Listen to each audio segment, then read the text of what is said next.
সূরাতুল বাকারা এটা হলো মাদানী সূরা। তার মানে মদিনায় এই সূরা নাজিল হয়েছে। এর আয়াত সংখ্যা হলো 286। পবিত্র কোরআনের সবথেকে বড় সূরা, সবথেকে বড় সূরা সূরাতুল বাকারা। সূরার একটা নাম হলো সূরাতুল বাকারা। বাকারা শব্দের অর্থ হলো গাভী। বাকারা শব্দের অর্থ কি? গাভী। এই সূরার ভিতরে গাভীর একটা ঘটনা আলোচনা আছে। সেই আলোচনা যখন আমাদের সামনে বাঁধবে তখন আমরা আলোচনা করব। এতটুকু জেনে রাখি, গাভী সম্পর্কে একটা ঘটনা এর ভিতরে আলোচনা করা আছে। এই জন্য এই সূরার নাম হলো সূরাতুল বাকারা। এই সূরার আর একটা নাম হলো সিনামুল কোরআন, আর একটা নাম হলো জারওয়াতুল কোরআন। সিনামুল কোরআন বা জারওয়াতুল কোরআন মানে হলো কোরআনের উৎকৃষ্ট অংশ, সর্বোত্তম অংশ। এই সূরার ভিতরে একটা মর্যাদাপূর্ণ আয়াত আছে। এই আয়াতটার নাম হলো আয়াতুল কুরসি।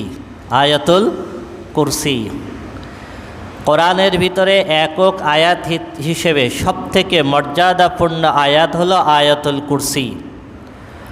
যেহেতু সবথেকে মর্যাদাপূর্ণ আয়াত এই সূরার ভিতরে আছে, এই জন্য এটাকে বলা হয় সিনামুল কোরআন অথবা জারওয়াতুল কোরআন। কোরআনের সর্বোৎকৃষ্ট অংশটা এর ভিতরে আছে। সুবহানাল্লাহ।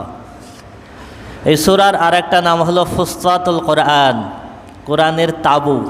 কোরআনের তাবু।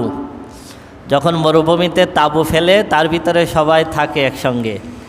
তো এই সূরার ভিতরে তাওহীদ, রিসালাত, জান্নাত, জাহান্নাম, বিধিবিধান সব কিছু এই সূরার ভিতরে আলোচনা করা আছে।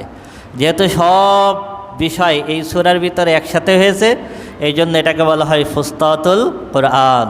সুবহানাল্লাহ। এই সূরাতুল বাকারা যেই ঘরে তেলাওয়াত করা হয় সেই ঘরে শয়তান থাকতে পারে না। সুবহানাল্লাহ। عن أبي هريرة رضي الله تعالى عنه قال قال رسول الله صلى الله عليه وسلم لا تجعلوا بيوتكم مقابر إن الشيطان ينفر من البيت الذي تقرأ فيه سورة البقرة سبحان الله। আবু হুরায়রা রাদিয়াল্লাহু তাআলা থেকে বর্ণিত হাদিস, তিনি বলেন রাসূল আকরাম সাল্লাল্লাহু আলাইহি ওয়াসাল্লাম ইরশাদ ফরমান, তোমরা তোমাদের ঘরকে কবর বানায়ো না। তোমরা তোমাদের ঘরকে কবর বানায়ো না। কারণ কবরে কি নামাজ হয়? নামাজ হয় না। কবরে কোরআন তেলাওয়াত হয়? হয় না। সুতরাং তোমরা তোমাদের ঘরে নামাজ পড়ো, তোমরা তোমাদের ঘরে কোরআন তেলাওয়াত করো, ঘর যেন কবরস্থান না হয়।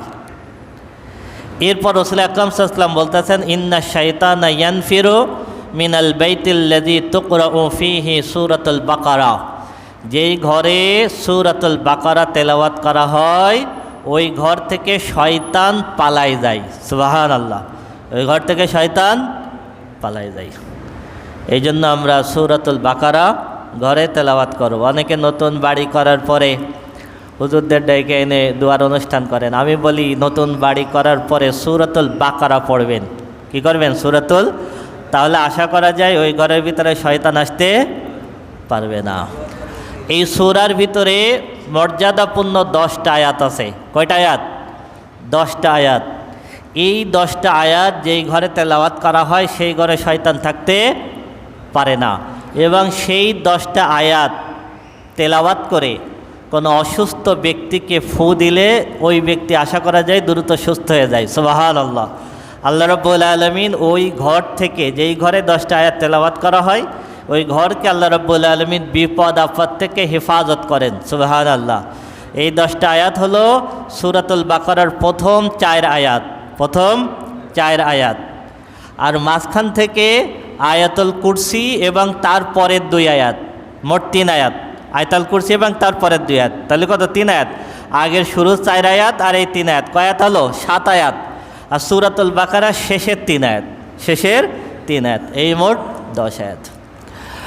আল্লাহর নবী বলেছেন, সূরাতুল বাকারা এবং সূরা আলে ইমরান, এই দুটা সূরা পৃথিবীর বুকে যেই ব্যক্তি বেশি বেশি তেলাওয়াত করবে সূরাতুল বাকারা এবং সূরা আলে ইমরান, হাসরের ময়দানে যেই দিন কোনো ছায়া থাকবে না, সেই দিন সূরাতুল বাকারা এবং সূরা আলে ইমরান ওই ব্যক্তির মাথার উপরে মেঘের মতো এসে ছায়া দিবে।